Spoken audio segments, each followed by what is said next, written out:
These are hand plank extensions, walking your hands.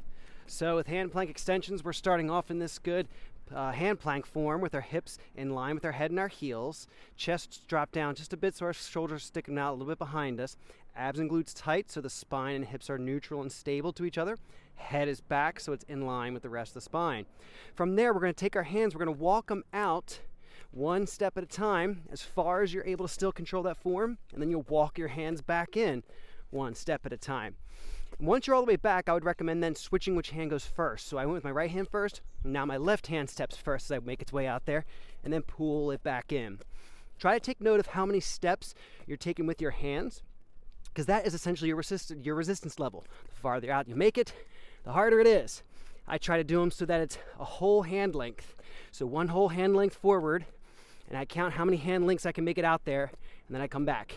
You can do this for time, or you can do it for reps. Whichever you're doing it for, though, keep your core absolutely stable. If it reaches a point that your back is starting to tighten up, draw those abdominal muscles in, try to get it out of your back. If you still can't, drop your knees down, reset. That's the end of your set there. Don't push through low back tightness just to try to get this done. As you do this extension, it's still important to keep your shoulders in check. So when you set your plank at the beginning there, you're dropping your chest between your shoulder blades, letting the shoulder blades stick out and kind of backing down away from your ears there. You got to maintain that. So as your arms get out extended away, sometimes we can fall into just straining so much. There's so much going on to help and keep that core stable, and so much to think about. You can end up forgetting one thing, which could be collapsing your shoulders into your ears when you're out there and then coming back up and in, and then you just lose it.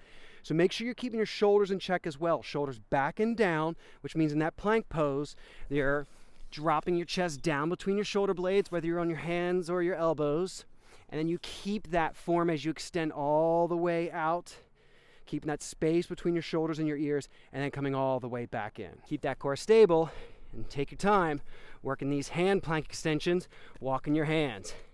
It's essentially like an ab roller, but who needs a tool when you got your body?